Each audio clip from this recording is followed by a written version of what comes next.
Logos Bible study के सौजन्य से मैं विलियम तिमोथी फिर एक बार सभी मसीह भाई बहनों का इस्तकबाल करता हूं। सुस्वागतम, a grand welcome to this new session. Logos Bible study के माध्यम से हम निरंतर बाइबल में कही गई कुछ छिपी हुई बातें, कुछ गहरी बातें, कुछ रहस्यमय बातों के ऊपर प्रकाश डालने की कोशिश करते हैं। आज का यह सत्र भी इसी परिप्रेक्ष्य में हमने तैयार किया है। एक विश्वव्यापी प्रश्न है जो गैर मसीही हमेशा उठाते रहते हैं, और शायद यह ऐसा प्रश्न है जिसका उत्तर खोजने के लिए मसीही लोग भी बहुत उत्साहित रहते हैं। प्रश्न यह है कि यीशु मसीह के 12 साल से 30 साल की अवधि, मतलब 18 वर्ष, वे कहां पर थे। हमारे हिंदू भाई कहते हैं और साथ में वे उत्तर भी देते हैं कि इन 18 वर्षों में वे भारत आए, ऋषि मुनियों के संपर्क में रहे, यहां उन्होंने शिक्षा दीक्षा प्राप्त की, बुद्धि प्राप्त की, ज्ञान प्राप्त किया, योग साधन सीखा, चमत्कार और आश्चर्य कर्म करने सीखे, और जब 30 वर्ष के हुए तो वे वापस यरूशलेम चले गए। आज हमारी कोशिश यह होगी कि हम देखेंगे कि इन 18 वर्षों में वे सही में कहां थे, उनका बचपना कहां गुजरा, उनकी जवानी कहां गुजरी। सारी बातों के ऊपर हम प्रकाश डालने की कोशिश करेंगे। तो आइए भाई और बहनों, इस प्रश्न को हम लेते हैं, और जो रेफरेंस मैं आपके समक्ष रखने वाला हूं, पहला रेफरेंस है लूकस का सुसमाचार अध्याय 2 वचन 39 और 40। एक टाइमलाइन के माध्यम से हम समझने की कोशिश करेंगे कि यीशु का यह जो समय है 18 वर्ष, यह कहां पर गुजरा। तो आइए आप मेरे साथ बने रहिए।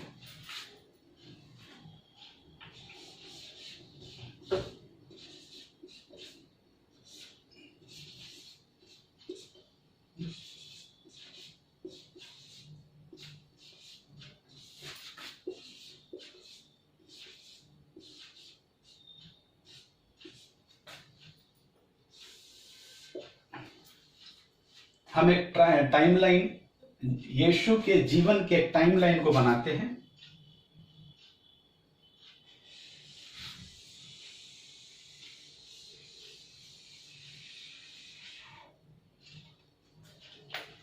और जैसा कि जो वर्ष बताया जाता है, 12 वर्ष से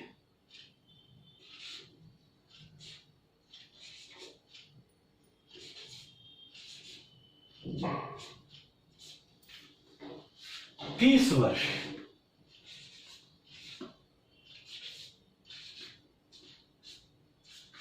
यह समय जो 18 वर्ष होते हैं, यह यीशु कहां थे। तो बहुत एक लोग गैर मसीह कहते हैं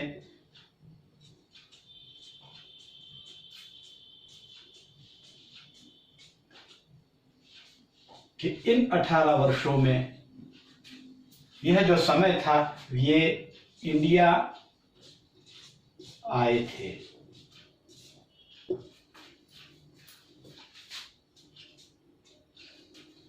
हम लूकस का सुसमाचार अध्याय 2 वचन 39 और 40 को पढ़ेंगे।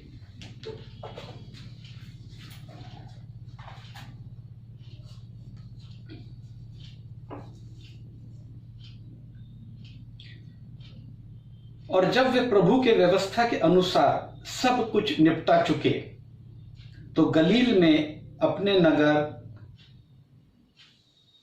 भारत को चले गए। भाई और बहनों, भारत को नहीं, नाजरत को चले गए।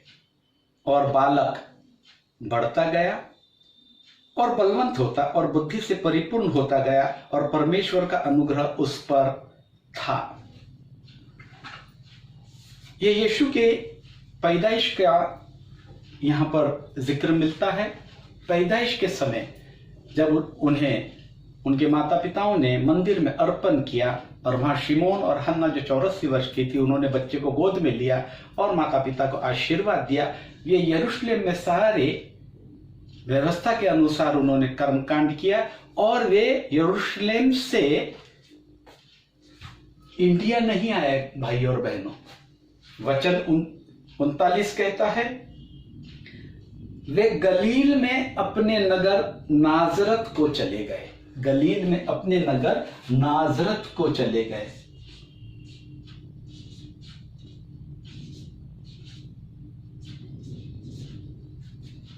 नाजरत को चले गए। एक और वचन लेते हैं हम लोगों। उसके पहले कोशिश करेंगे ये देखने की कि 12 वर्ष और 30 वर्ष के अवधि में, 12 वर्ष के समय पे क्या हुआ। 12 वर्ष की कहानी हम सबको मालूम है कि यीशु फसह के पर्व के लिए यरूशलेम आते हैं। यह लूकस के सुसमाचार में ही अध्याय 2 40 से 41 में वो पूरा 40 से 50 में इसका पूरा विवरण हमें मिलता है।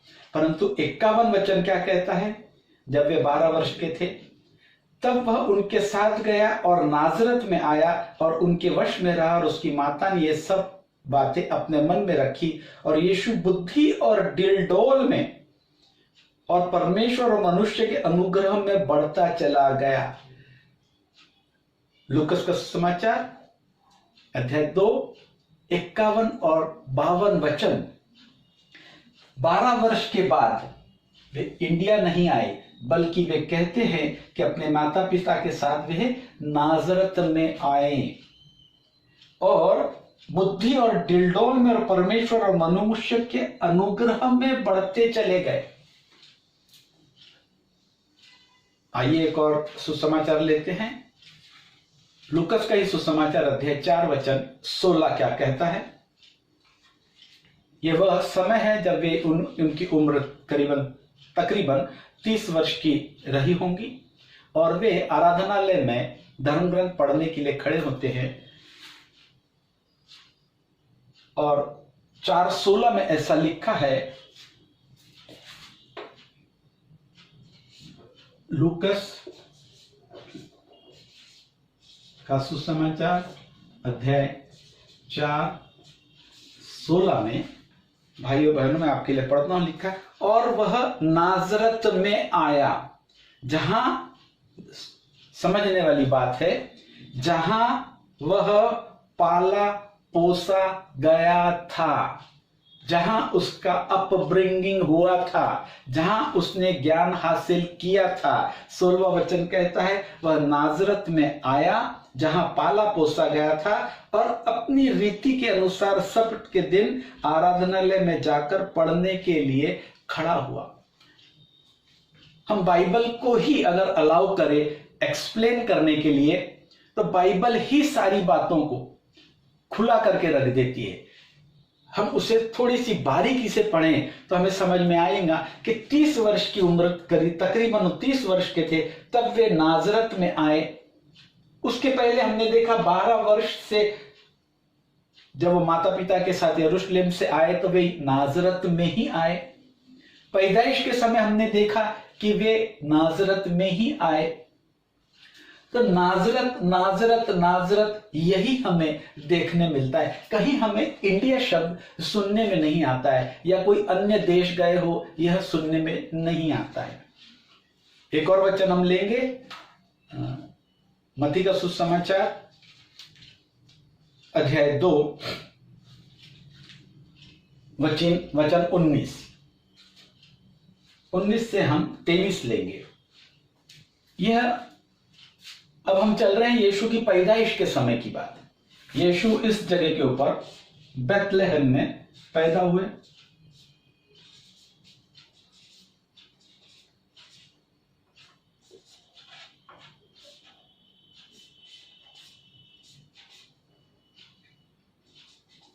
इस जगह बेथलेहम में वे पैदा हुए। पैदा होने के बाद जब हेरोद राजा ने छोटे बच्चों को मारने का हुक्म दिया तो वे बेथलेहम से कूच करके मिस्र देश के लिए आए।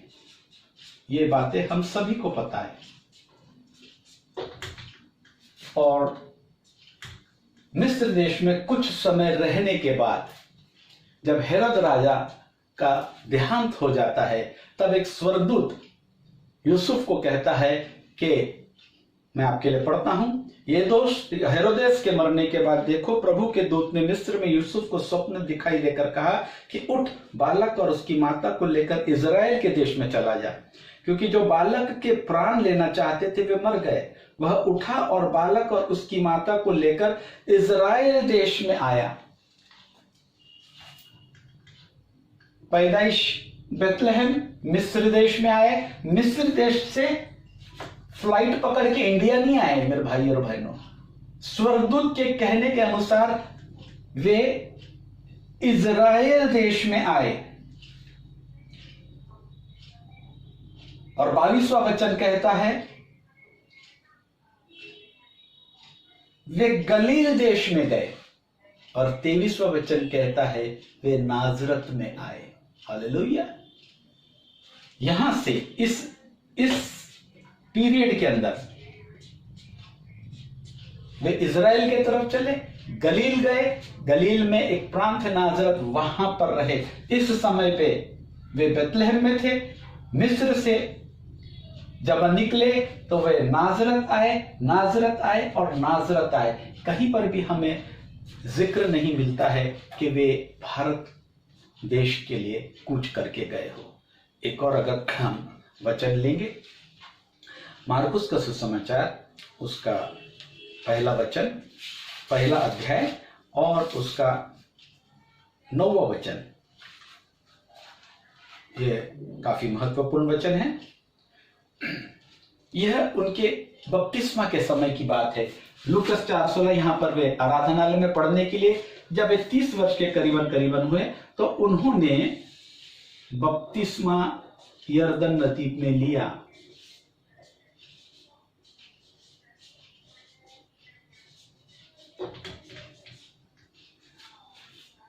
नौ वचन क्या कहता है? और उन दिनों में यीशु ने गलील के नाजरत से आकर यरदन में यूहन्ना से बपतिस्मा लिया। बैप्टिज्म के समय, बपतिस्मा के समय वे नाजरत से आए। आराधनालय में वे नाजरत से आए जहां वे पाले और पोसे गए थे।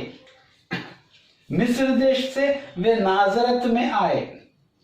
पैदाइश के समय वे बेथलेहम में पैदाइश हुई उनकी। यह समय कहीं पर भी भाई और बहनों हमें यह जरा सा भी इशारा नहीं मिलता है कि वे इन सारी जगहों को छोड़कर हिंदुस्तान के तरफ कूच करके आए हैं। यह तो हम उनका लोकेशंस, मैंने भी आपको इनके लोकेशंस बताए कि यहां पैदा हुए। आइए देखें उनकी पढ़ाई लिखाई कहां पर हुई। लूकस का समाचार और दूसरा अध्याय, हम वापस में दूसरा अध्याय चलते हैं और 51 और 52 पढ़ते हैं कि उनकी जो पढ़ाई लिखाई हुई वो कहां हुई। तब वह उनके साथ गया और नाजरत में आया और उनके वश में रहा, और उसकी माता ने यह सब अपने मन में रखी। और यीशु बुद्धि और डिलडोल में और परमेश्वर और मनुष्य के अनुग्रह में बढ़ता चला गया। वह नाजरत में आया और उनके अधीन रहा, अपने माता पिता के अधीन रहा। और 52 वचन कहता है यीशु बुद्धि और डिलडोल में और परमेश्वर और मनुष्य के अनुग्रह में बढ़ता चला गया। तो उनकी जो सारी एजुकेशन भी हुआ वह भी माता पिता के अधीन रहकर हुआ। बुद्धि और डिलडोल में वे माता पिता के अधीन रहकर ही नाजरत में रहे हैं। तो हमने उनका लोकेशन देखा और उनकी पढ़ाई लिखाई देखी। ये जैसा कि मैंने कहा, ये सारे लोकेशंस और यह उनकी पढ़ाई लिखाई, ये जितने भी रेफरेंसेस हमने यहाँ पर देखे हैं, ये सारे इशारे करते हैं नाजरत के तरफ। लेकिन अगर इन सारों को हम हटा भी दें तो भी बड़ी आसानी से हम यह प्रमाणित कर सकते हैं कि यीशु भारत नहीं आए। आइए हम यूहन्ना का सुसमाचार अध्याय 3 वचन 18 पढ़ेंगे और 36 भी देखेंगे। 18वां वचन में ऐसा लिखा है, जो उस पर विश्वास करता है उस पर दंड की आज्ञा नहीं होती, परंतु जो उस पर विश्वास नहीं करता वह दोषी ठहर चुका, इसलिए कि उसने परमेश्वर के इकलौते पुत्र के नाम पर विश्वास नहीं किया। और 36वां वचन कहता है, जो पुत्र पर विश्वास करता है अनंत जीवन उसका है, परंतु जो पुत्र की नहीं मानता वह जीवन को नहीं देखेगा, परंतु परमेश्वर का क्रोध उस पर बना रहता है। भाइयों और बहनों, अगर प्रभु यीशु मसीह भारत देश आए होते, जैसा कि लोग कई एक तबके क्लेम करते हैं, तो यहां की शिक्षाओं का प्रतिबिंब, रिफ्लेक्शन जब वे यरूशलेम गए थे तो वहां जरूर नजर आता था। यहां पर जो शिक्षाएं हैं, जो स्तंभ है यहाँ की शिक्षाओं का, अनंत जीवन पाने के लिए मनुष्य को कुछ करना पड़ेगा, कुछ यज्ञ, हवन, दान, दक्षिणा, ये सारी बातें करनी पड़ेंगी, तो ही वह अनंत जीवन पा सकता है। लेकिन प्रियो, मसीहत में जो सैल्वेशन है, जो उद्धार है, जो मुक्ति है, वो हमारे कर्मों के ऊपर आधारित नहीं है, परंतु परमेश्वर के अनुग्रह के ऊपर आधारित है। क्योंकि परमेश्वर हमारे हृदय की परख करने वाला परमेश्वर है। हम बहुत अच्छे अच्छे काम कर सकते हैं, लेकिन परमेश्वर कहता है कि ये सारे भले और चंगे काम मनुष्य को दिखाने के लिए तूने किए हैं। मैं तो तेरे हृदय की परख करने वाला परमेश्वर हूं। दूसरा सिद्धांत है पुनर्जन्म का। एक जन्म के बाद दूसरा जन्म, दूसरे जन्म के बाद तीसरा जन्म, तीसरे जन्म के बाद चौथा जन्म। ये पुनर्जन्म की कहानी 84,000 साल योनियों से गुजरने के बाद वे कहते हैं कि मुक्ति मिलेगी। मनुष्य की योनि में हम आएंगे। तो ये पुनर्जन्म पुनर्जन्म पुनर्जन्म की कहानी और उद्धार पाने का एकमात्र उपाय मेरे ऊपर आधारित है, मेरे कर्मों के ऊपर आधारित है। यह पूर्व की हमारी भारतीय शिक्षा दीक्षा है। परंतु यीशु जब यरूशलेम में शिक्षा दे रहे हैं तो वो वहां पर कहते हैं, 18वां वचन हमने भी पढ़ा है कि जो उस पर विश्वास करता है उस पर दंड की आज्ञा नहीं। जो केवल विश्वास के ऊपर, परमेश्वर पर विश्वास करता है, कर्मों के आधार पर नहीं। क्योंकि ऐसाया नबी 64:6 में कहते हैं, तेरे सारे भले और चंगे काम मैं चिथड़ों के मानिंद मानूंगा, चिंदियों के जैसे मानूंगा, क्योंकि तू सारे भले और चंगे काम मनुष्य को दिखाने के लिए करता है। परंतु परमेश्वर दीनहीनता की भट्टी में हमारे हृदय की परख करता है। हालेलुया। यहां पर मसीह कहते हैं, जो उस पर विश्वास करता है उसके ऊपर दंड की आज्ञा नहीं, परंतु जो विश्वास नहीं करता वह दोषी ठहरा जा चुका है। और अनंत जीवन किसका है? जो पुत्र पर विश्वास करता है अनंत जीवन उसका है। 36वां वचन कहता है, परंतु जो पुत्र की नहीं मानता वह जीवन को नहीं देखेगा, परंतु परमेश्वर का क्रोध उस पर बना रहता है। तो salvation according to Christianity is not dependent on human works, but it is dependent on human faith. उसका विश्वास और परमेश्वर का अनुग्रह उस पर बना है, तो वह तत्क्षण स्वर्ग में प्रभु के साथ होगा। हालेलुया। तो ये जो शिक्षाएं हैं ये टोटली पूर्व की शिक्षाएं और यीशु मसीह की शिक्षाएं ये टोटली डायगोनली अपोजिट है, भिन्न है।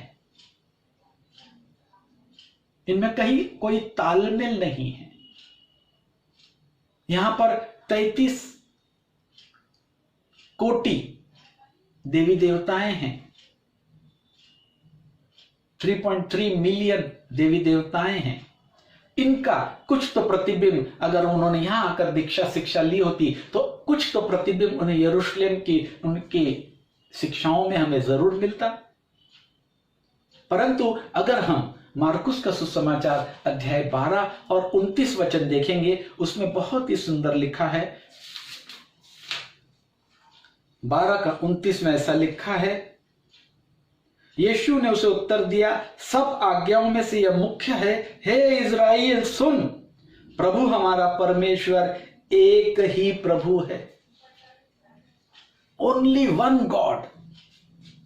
33 करोड़ देवी देवता नहीं, but there is only one god. यह हमारे मसीहत की बेसिक शिक्षा है कि परमेश्वर एक ही है, दूजा बिल्कुल नहीं है। लेकिन हमारी भारतीय शिक्षा के अनुसार यहां पे असंख्य देवी देवताएं हैं। तो यीशु की शिक्षाओं को अगर हम देखें और इन सारी चीजों को हटा भी दे तो शिक्षाएं यीशु की टोटली भिन्न शिक्षा थी। उनका जो पाला पोसे, जिस जगह पे पाले पोसे गए, जिस रीति रिवाज को उन्होंने ग्रहण किया, वह सब यहूदी प्रथा के अनुसार हुआ था। और यह यही दर्शाता है कि उनका संपूर्ण जीवन बेथलेहम से मिस्र देश से इज़राइल से गलील, गलील से नाजरत, बपतिस्मा में वे जब जा रहे हैं तो वे नाजरत से होके जा रहे हैं। जब वे आराधनालय में खड़े हो रहे 30 वर्ष की, और तो वे नाजरत से आके आराधनालय में खड़े हो रहे हैं, और आगे का भी जीवन उनका यरूशलेम में ही गुजरा। तो भाई और बहनों, जब ये सारी बातें उसी जगह पर इंगित करती है तो हम कैसे कह सकते हैं कि यीशु भारत आया था? ऐसा नहीं है भाई और बहनों कि मैं अपने देश की बुराई कर रहा हूं, ऐसा बिल्कुल कतई नहीं है। मैं भी इसी देश का वासी हूं, इसी देश का बंदा हूं। मेरी ग्रैंडमदर, मेरी दादी इंडियन मिलिट्री में सार्जेंट करके रिटायर हुई थी। मेरे दोनों चाचा, मेरे दोनों अंकल डिफेंस सेक्टर से रिटायर हुए। हमारे खून में भारतीयता दौड़ता है। परंतु जब ऐसे प्रश्न उठाए जाते हैं किसी एक तबके के द्वारा, तो मैं समझता हूं कि इसका आंसर देना अनिवार्य हो जाता है। और मैंने एक छोटी सी कोशिश की है बताने के लिए कि यीशु का जन्म और यीशु की मृत्यु इज़राइल में ही हुई। थैंक यू, आप लोगों ने सुना, इसके लिए मैं अनुग्रहित हुआ हूं। आगे भी हम इसी प्रकार से बाइबल में कही गई गहरी बातों के ऊपर प्रकाश डालने की कोशिश करते हैं। अगर आपको यह चैनल, यह वीडियो अच्छा लगा तो प्लीज इसे सब्सक्राइब कीजिए, लाइक कीजिए और बेल आइकन को दबाइए, ताकि जब भी हम इस प्रकार से और वीडियोस बनाएं तो सर्वप्रथम आपको वह मिले। Thank you very much. May God bless you.